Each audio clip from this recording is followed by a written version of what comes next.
ஆன்மீக சொந்தங்கள் அனைவருக்கும் அன்பான காலை வணக்கம். நாம் நம்மளுடைய சேனலில் தொடர்ந்து நிறைய சுவாரஸ்யமான ஆன்மீகம் சார்ந்த தகவல்களை தாங்க பார்த்துட்டு வந்துட்டு இருக்கோம். அந்த வரிசையில் இந்த பதிவில் என்ன பார்க்க போகிறோம் அப்படின்னா, வரக்கூடிய ஆகஸ்ட் மாதம் இறுதியில், அதாவது 24, 25 இந்த தேதியெல்லாம் பார்த்தீங்கன்னா நல்லா நோட் பண்ணி வச்சுக்கோங்க. ஸோ இது எல்லாமே உங்களுக்கு நல்ல வகையில் மாற்றங்கள் தரக்கூடிய நாட்கள். மேசராசி நேர்களை பொறுத்த வரைக்கும் சுமார் ஒரு 700 ஆண்டுகளுக்கு பிறகு நீங்கள் மீண்டும் இப்போது செழிப்பான ஒரு வாழ்க்கையை வாழ போகிறீங்க. அதுக்காக நீங்கள் என்னென்ன விஷயங்களில் கவனமாக இருக்கணும் அப்படின்றத பற்றியும், என்னெல்லாம் உங்களுக்கு நடக்க போகுது அப்படின்றத பற்றியும் தொடர்ந்து பார்த்து தெரிஞ்சுக்கலாம். வரக்கூடிய நாட்களில் கிரகநிலைகள் எப்படி இருக்கோ அதை பொறுத்து தான் உங்களுக்கு மாற்றங்கள் இருக்கும். ஸோ அதனால் ஒவ்வொரு முறையும் ஒவ்வொரு மாதமும் ஏற்படக்கூடிய கிரகநிலைகள் மட்டும்தான் ஒருவருடைய வாழ்க்கை எப்படி இருக்க போகுது அப்படின்றத தீர்மானிக்கும்னு சொல்லுவாங்க. ஸோ அப்படி பார்க்கும்போது கிரகநிலைகளை ஆராய்ந்து பார்த்தோன்னா, உங்களுக்கு இப்போது ராசிநாதனாக இருக்கக்கூடிய செவ்வாய் பகவான் சகாயஸ்தானத்தில் இருக்கிறாருங்க. அதோடு மட்டும் இல்லாமல் குருவுடைய பார்வை உங்கள் ராசிக்கு இப்போ கிடைக்குது. அதாவது 10ஆம் இடமான தொழில் ஸ்தானத்தில் கிடைக்குது. ஸோ குருவுடைய பார்வை கிடைக்குது அப்படிங்கும்போது தொழிலில் கண்டிப்பாக வெற்றி இருக்கும். ஸோ நீங்கள் என்ன தொழில் செய்துட்டு இருந்தாலும் சரி மேசராசி என்பர்களே, அதில் உங்களுக்கு மிகப்பெரிய அளவில் வெற்றி கிடைக்கும். இல்லைனா நீங்கள் எதுவுமே செய்யலைன்னா கூட இப்போ செய்யறதுக்கான ஒரு மோட்டிவ் கிடைக்கும். ஸோ அந்த மாதிரியான ஒரு அமைப்பு இருக்குது. அதனால் ரொம்ப பரபரப்பாக நீங்கள் செயல்பட்டு பாராட்டுக்களை எல்லாம் பெறுவீங்க. பொதுவாகவே மேசராசிக்காரங்க எப்போதுமே தேனீக்கள் மாதிரி தான். விறுவிறுவிறுன்னு சுறுசுறுன்னு இருப்பாங்க. வேலைலாம் பார்த்தீங்கன்னா 10 நிமிஷத்தில் செஞ்சு முடிச்சிடுவாங்க. அந்த அளவுக்கு ரொம்ப ஆக்டிவாக இருக்கக்கூடியவங்க. ஸோ அவங்களுக்கு இந்த காலகட்டங்களும் பார்த்திங்கன்னா ரொம்ப நல்லாவே இருக்குது. கிரக அமைப்புகள் ரொம்ப சிறப்பான அளவில் இருக்க போகுதுங்க. அதே மாதிரி பண தேவை அதுவும் உங்களுக்கு உடனுக்குடன் பூர்த்தியாகும். ஏதோ ஒரு வகையில் உங்களுக்கு பணம் தேவைப்படுது அப்படின்னா கூட அது உங்களுக்கு உடனே கிடச்சிடும். உடன் பிறந்தவர்கள், உடன் இருக்கக்கூடியவர்கள், இப்படி எல்லாருடைய முன்னேற்றத்துக்கும் நீங்கள் உறுதுணையாக கண்டிப்பாக இருப்பீங்க. அதே மாதிரி ஒரு சிலருக்கு வீடு வாங்கிறதுக்கான யோகங்கள் கூட இருக்குங்க. ஆனால் எது நடந்தாலுமே உங்களை பொறுத்த வரைக்கும் 7.5 சனியானது நடந்துகிட்டே இருக்குது. அதை மறந்துடாதீங்க. 7.5 சனியில் விரயஸ்தனியில் நீங்கள் இருக்கீங்க. ஸோ விரயசனியினுடைய ஆதிக்கம் இருக்குது அப்படின்றதுனால எல்லாமே நல்லா தானே நடக்க போகுது அப்படின்றதுக்காக அவசரப்படாதீங்க. எது செய்கிறதா இருந்தாலும் திட்டமிட்டு செயல்படுறது ரொம்ப நல்லது. அதனால் யாரும் இதை மறந்துட வேண்டாம். 7.5 சனியில் தான் நீங்கள் இருக்கீங்க, அதுவும் விரய சனியில் இருக்கீங்க அப்படின்றதையும் மறந்துடாதீங்க.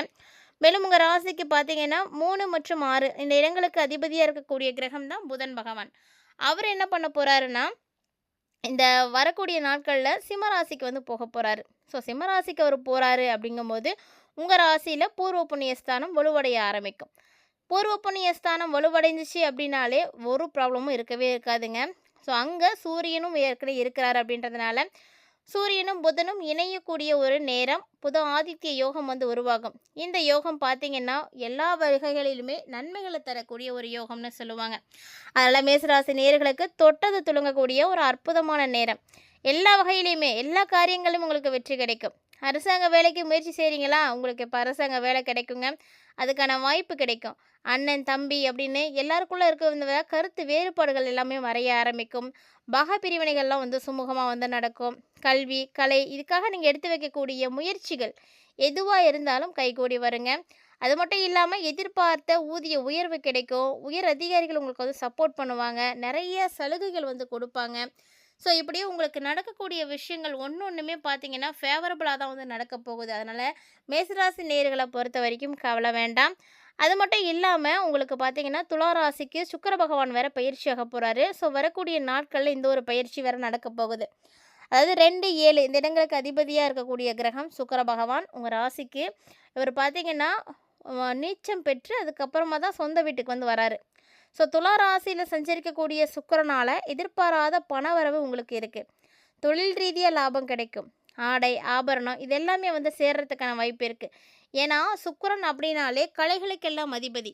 அழகு ஆடம்பரம் செல்வாக்கு இது பணம் நகை இப்படி எல்லாத்துக்குமே அதிபதியான கிரகமே சுக்கிரன் தான். அவர் உங்களுக்கு இப்போ நல்ல ஒரு இடத்துல இருக்கிறதுனால எதிர்பாராத பணவரவை கொடுப்பாரு. நல்ல லாபம் கிடைக்கும். ஒரு சிலர்லாம் பார்த்தீங்கன்னா கல்யாணம் ஆகாமல் இருக்கும். அந்த கல்யாண கனவுகள் என்றைக்கு நினைவாகும் அப்படின்னு ஏங்கிட்டு இருக்கக்கூடிய மேசராசி அன்பர்களாக நீங்கள் இருந்தீங்க அப்படின்னா இப்போ உங்களுக்கு அந்த கல்யாண கனவுகளானது நினைவாகுங்க. அதோடு மட்டும் இல்லாமல் குடும்பத்தில் ஒருத்தர் புரிஞ்சுக்கிட்டு செயல்படுறதுக்கான ஒரு அமைப்பு இப்போ கிடைக்கும். இதனால் வரைக்கும் உங்களுடைய குடும்பத்தில் அந்த புரிதல் இல்லாமல் தான் நிறைய பிரச்சனைகளை பார்த்துட்டு இருந்திருப்பீங்க. ஸோ இனி அதுக்கெல்லாம் வாய்ப்பு இல்லை. அதே மாதிரி புதுசாக நிறைய ஒப்பந்தங்கள் உங்களுக்கு சேரும். நிறைய விஷயங்கள் உங்களுக்கு கிடைக்க ஆரம்பிக்கும். அதாவது ஒவ்வொருத்தருக்குமே நல்ல காலம், நல்ல செல்வ செழிப்பான ஒரு வாழ்க்கை இருக்கணும் அப்படின்னா, அவங்களுக்கு வந்து சுக்கிர பலம் வந்து இருக்கணும் அப்படின்னு சொல்லுவாங்க.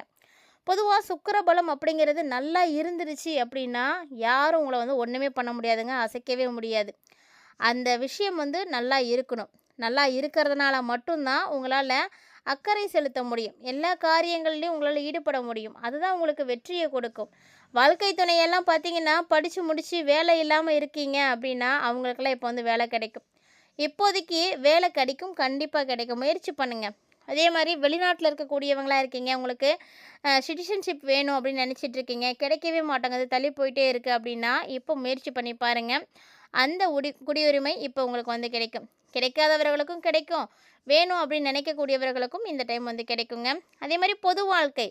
பொது வாழ்க்கை அப்படின்னு எடுத்து பார்க்கும் பொழுது, கண்டிப்பா ஒவ்வொருத்தருக்குமே புதுவிதமான பொறுப்புகளும், பதவிகளும் வந்து சேரும். வியாபாரம், தொழில் எல்லாமே வந்து நல்லாயிருக்கு. ஸோ உத்தியோகத்தில இருக்கக்கூடியவங்களுக்கு வேலைப்பளு அப்படின்றது கொஞ்சம் இருந்தாலுமே கூட, தொடர்ந்து நீங்க முயற்சி பண்ணும் பொழுது நல்லபடியா வந்து முடிய ஆரம்பிக்கும்.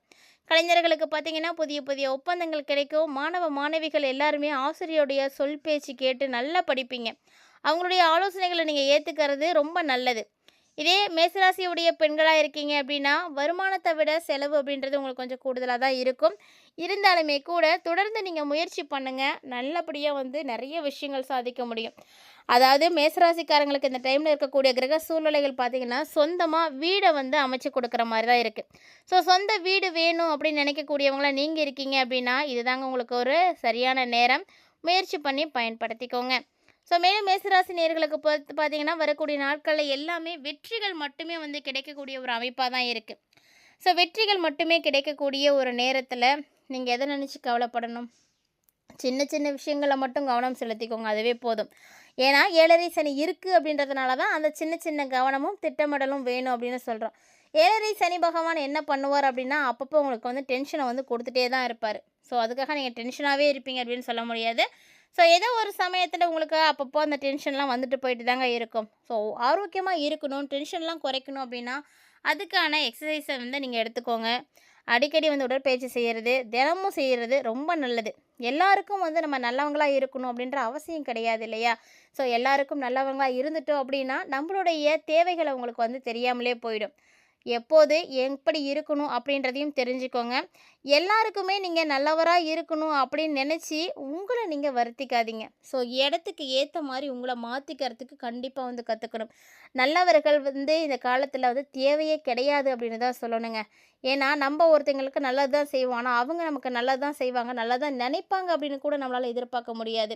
ஸோ காலங்கள் அப்படி போயிட்டுருக்கு அப்படிங்கும்போது நம்மளும் அவங்களுக்கு ஏற்ற மாதிரி வளைஞ்சு கொடுக்கறது தான் உண்மையிலே வந்து நல்ல விஷயம். ஸோ இதெல்லாம் வந்து உணர்ந்து செயல்படுங்க. மற்றவங்களுக்காக நம்ம எப்போதுமே வந்து நல்லவங்களாவே இருந்துட்டு போகிறோம் அப்படின்னா கூட அவங்க நமக்கு வந்து தேவையில்லாத பிரச்சனைகளை ஈடுபடுத்தி விட்டுறாங்க. ஸோ எடுத்த காரியங்களில் வெற்றிகள் கிடைக்கக்கூடிய ஒரு நேரம் அப்படின்றதுனால தயவு செஞ்சு அதை நினச்சி வந்து பெருசாக கவலைப்படாதீங்க. உங்கள நீங்கள் முதல்ல பார்த்துக்கோங்க. எப்போதுமே மற்றவங்கள நினச்சி மட்டும் நம்ம கவலைப்பட்டுட்டே இருந்தோம்னா பார்த்துக்கோங்களேன், நம்மளை பற்றி கவலைப்படுறதுக்கு யாருமே இருக்க முடியாது. நம்மளே வந்து கவலைக்கிடமா தான் கிடப்போம். ஸோ அந்த நிலைக்கு வந்து யாரும் போக வேண்டாம். முடிஞ்ச அளவுக்கு அதெல்லாம் தவிர்த்துக்கோங்க. எல்லாத்துக்குமே வந்து முதன்மையானது அப்படின்னா சகிப்புத்தன்மைன்னு தான் சொல்லுவாங்க. நம்ம எல்லாத்தையும் சகிச்சுக்கிட்டே போயிட்டு இருந்தோம் அப்படின்னா, நமக்கு வந்து மேலும் மேலும் பிரச்சனைகள் அப்படின்றது வந்துட்டே தான் இருக்கும். ஸோ முடிஞ்ச அளவுக்கு கோபப்படுறத வந்து குறைச்சிக்கோங்க. டென்ஷன் ஆகிறத வந்து குறைச்சிக்கோங்க. இந்த டென்ஷனை குறைக்கிறது வந்து மேசராசினியர்களுக்கு ரொம்ப ரொம்ப நல்லது. உடல் ஆரோக்கியமாக இருக்கிறதுக்கு இதுதான் வந்து தேவையான ஒன்று. பார்த்துக்கோங்க. குரு பார்வை வேற இருக்குது. குருவோட பார்வை பார்த்திங்கன்னா உங்களுக்கு தொழிலில் தான் வந்து விழுது. ஸோ தொழில், உத்தியோகத்தில் விழுறதுனால எல்லாமே வந்து சூப்பராக இருக்கும். தொழில், உத்தியோகம், வியாபாரம், படிப்பு அப்படின்னு எல்லா விஷயங்களுமே ரொம்ப ரொம்ப அட்டகாசமாக இருக்க போகுது. ஸோ வேலை இல்லாதவங்களுக்கு வேலை கிடைக்கும். வேலையில் இருந்தும் உங்களுக்கு சம்பளம் வேணும், சம்பளம் வந்து உயர்வு கிடைக்க மாட்டேங்குது அப்படின்னு நினைக்கிறவங்களுக்கு சம்பள உயர்வு கிடைக்கும். இல்லை ரொம்ப நாளாக இந்த வேலையில் தான் இருக்கேன், எனக்கு ப்ரொமோஷனே கிடைக்கல அப்படின்னு சொல்லக்கூடியவங்களுக்கு ப்ரொமோஷன் கிடைக்குங்க. ஸோ இந்த மாதிரி நிறைய விஷயங்கள் நடக்கும். இன்சென்டிவ் கிடைக்கும். குடும்பத்தில் நல்ல ஒரு சந்தோஷம் இருக்கும். ஸோ இந்த சந்தோஷத்துக்கு வந்து குறைவு அப்படின்றது எதுவும் கிடையாது. அதே மாதிரி புதிய புதிய முயற்சிகளில் நீங்கள் இறங்கலாமா அப்படின்னு யோசிக்க வேண்டாம். இந்த காலகட்டங்கள் ரொம்ப நல்லா தான் இருக்குது. ஸோ அதனால் புதிய முயற்சிகளில் நீங்கள் இறங்கி செயல்பட்டிங்கன்னா நிச்சயமாக வெற்றி பெறுவீங்க. அதே போல் உங்களுக்கு வேறு லாங்குவேஜ் பேசக்கூடியவங்க ஃப்ரெண்ட்ஸாக இருக்கலாம், ரிலேட்டிவ்ஸாக இருக்கலாம், ஸோ இல்லைனா வந்து பக்கத்தில் இருக்கக்கூடியவங்களாக இருக்கலாம், கூட வேலை செய்யக்கூடியவங்களாக இருக்கலாம். ஸோ யாராக இருந்தாலும் சரி, எந்த துறையில் இருந்தாலும், எந்த இடத்துல இருந்தாலும் சரிங்க, வேறு மொழி பேசக்கூடியவங்களால உங்களுக்கு என்னவோ கிடைக்கக்கூடியது லாபம் தான். அதனால் நீங்கள் வந்து கவலைப்பட வேண்டாம். அரசியலில் இருக்கக்கூடியவர்களை பொறுத்த வரைக்கும் நல்ல அனுகூலம் இருக்குது. ஸோ மேசராசியில் இருக்கக்கூடியவங்க யாரெல்லாம் அரசியலில் இருக்கீங்களோ இதுதான் உங்களுக்கு சரியான நேரம். நல்ல வாய்ப்புகள் கிடைக்கும். பதவியில் உங்களுக்கு உயர்வு கிடைக்கும். இருந்து வந்த தடைகள் எல்லாமே வந்து விலக ஆரம்பிக்கும். இப்படி அடுத்தடுத்து உங்களுக்கு வந்து நல்ல விஷயங்கள் மட்டுமே வந்து நடக்க ஆரம்பிக்கும். மேலும் பார்த்தீங்கன்னா இந்த காலகட்டங்களில் பிள்ளைங்க விஷயங்களில் நீங்கள் தொடர்ந்து வந்து ஆராய்ச்சி பண்ணிகிட்டே இருக்க வேண்டாம். அதெல்லாம் விட்டுடுங்க. அவங்கள அவங்க போக்கிலே வந்து விட்டு பிடிங்க. நாம் வந்து ஒரு சில விஷயங்கள சொல்லி சொல்லி அவங்கள வந்து கண்டிஷன் பண்ணிகிட்டே இருக்கும்பொழுது தான் அவங்களுக்கு நம்ம மேலே கோபம் வர்றது, வெறுப்பு வரதெல்லாம். ஸோ அவங்கள அவங்க போக்கிலே விட்டு தான் நம்ம வந்து பிடிக்கணும். அதுக்கு நீங்கள் கொஞ்சம் பொறுமையாக இருக்கணும். டென்ஷன் ஆக வேண்டாம். ஸோ இந்த மாதிரி நிறைய விஷயங்கள் இந்த காலகட்டங்களில் உங்களுக்கு வந்து கிடைக்க போகுது அப்படின்னே சொல்லணும். இந்த நாட்களில் உங்களுக்கு இன்னும் நல்லது நடக்கிறதுக்கு என்ன எளிமையான வழிபாடுகள் செய்யலாம், பரிகாரங்கள் செய்யலாம் அப்படின்றதையும் நோட் பண்ணிக்கோங்க. இந்த பரிகாரங்களையும் வழிபாடுகளையும் நீங்கள் முறையாக செய்யும் பொழுது அந்த கிரகத்தால் ஏற்படக்கூடிய பாதிப்புகள், அந்த காலகட்டங்கள் உருவாகக்கூடிய பிரச்சனைகள் இது எல்லாமே வந்து தவிர்க்க முடியும். ஸோ அந்த வகையில் பார்க்கும்பொழுது எப்போதுமே மேசராசி நேர்களுடைய ராசிநாதனாக இருக்கக்கூடிய செவ்வாய் பகவான், ஸோ செவ்வாய் காரகனாக இருக்கக்கூடிய முருகப்பெருமானை நீங்கள் வழிபாடு செய்கிறது ரொம்ப நல்லது. சொல்லப்போனால் மேசராசிக்காரங்கெல்லாம் உங்களுடைய பேக்கெட்லேயோ இல்லை உங்களுடைய அன்றாடம் பயன்படுத்தக்கூடிய பொருள் தொழில் செய்யக்கூடிய இடமோ எங்கேயா இருந்தாலும் அதிகமாக நீங்கள் முருகன் படங்களை வந்து வச்சுக்கோங்க. முருகப்பெருமான் படங்களை வைத்து நீங்கள் வழிபாடு செய்யும் பொழுது உங்களுக்கு மிகப்பெரிய அளவில் ஏற்றம் கிடைக்கும். மறக்காமல் இதை வந்து முயற்சி பண்ணி பாருங்கள். இதை தாண்டி நீங்கள் செவ்வாய்க்கிழமையில் முருகனுக்கு விரதம் இருக்கலாம். முருகப்பெருமானுடைய ஆலயத்துக்கு போய் முருகனுக்கு செவ்வரளி மலர் சாற்றலாம், வெற்றலை தீபம் போட்டு வழிபாடு செய்யலாம். ஸோ இது மாதிரி சின்ன சின்ன விஷயங்கள் இல்லைன்னா செவ்வாய்க்கிழமையில் நீங்கள் தான தர்மங்கள் வந்து செய்யலாம். இது மாதிரி உங்களால் என்ன முடியுதோ அதை நீங்கள் செஞ்சீங்க அப்படின்னாலே போதுங்க. பணவரவு ரொம்ப நல்லாயிருக்கும். பொருளாதார ரீதியாக தடைகளை பார்த்துட்டு இருக்கக்கூடிய மேசராசிக்காரங்கெல்லாம் இந்த எளிமையான பரிகாரத்தை மறக்காமல் வாரம் வாரம் வந்து நீங்கள் செய்துட்டு வாங்க. ஏன்னா வாரம் செவ்வாய்க்கிழமையில் நீங்கள் செய்கிறது ரொம்ப விசேஷம். ஆணாக இருந்தாலும் சரி, பெண்ணாக இருந்தாலும் சரிங்க, எளிமையாக இதெல்லாம் வந்து செய்யுங்க. ஸோ முருகப்பெருமான் மேலே உங்களுக்கு நம்பிக்கை இருக்குன்னா இன்றைக்கி பார்த்தீங்கன்னா செவ்வாய்க்கிழமை தான் இந்த வீடியோ பதிவை நீங்கள் பார்ப்பீங்க. உங்களுக்கு நம்பிக்கை இருந்துச்சுன்னா ஓம் சரவண பவ அப்படின்ற மந்திரத்தை மறக்காமல் கமெண்ட்டில் கமெண்ட் பண்ணுங்கள். எல்லாருக்குமே நிச்சயம் வந்து முருகப்பெருமான் வந்து நல்லது தான் செய்வார். ஸோ நம்பிக்கையோடு செஞ்சீங்க அப்படின்னா நல்லது நடக்கும். அதே மாதிரி அபிராமி அந்தாதியை நீங்கள் தினந்தோறும் வந்து கேட்குறது ரொம்ப நல்லது. படிக்க முடியாதவங்க படிக்கலாம், படிக்க முடியாதவங்க கேட்டுக்கோங்க. கேட்டாலே போதும். அதுவுமே வந்து மிகப்பெரிய அளவில் நன்மைகளை வந்து ஏற்படுத்தி கொடுக்கும். ஸோ இந்த மாதிரி சின்ன சின்ன எளிமையான வழிபாடுகளையும் பரிகாரங்களையும் நீங்கள் மனசுக்கு நிம்மதியாக திருப்தியாக வந்து செய்யுங்க. நம்பிக்கையோடு செய்யுங்க. கண்டிப்பாக நல்லது நடக்கும். இந்த பதிவில் மேசராசி நேயர்களுக்கு வரக்கூடிய நாட்களில் என்ன மாதிரியான மாற்றங்கள் பார்க்க போகிறீங்க, உங்களுடைய வாழ்க்கை எப்படி வளமாக மாறப்போகுது அப்படின்றதெல்லாம் நீங்கள் பார்த்துருப்பீங்க. அதுக்கு உதவியாக இருக்கக்கூடிய கிரகங்களை பற்றியும் தெரிஞ்சிட்ருப்பீங்கன்னு நினைக்கிறேன். கண்டிப்பாக இந்த வீடியோவும் உங்களுக்கு பிடிச்சிருந்துருக்குன்னு நினைக்கிறேன். பிடிச்சிருந்ததுன்னா லைக் பண்ணி ஷேர் பண்ணுங்கள். மறக்காமல் கமெண்ட் பண்ணுங்கள்.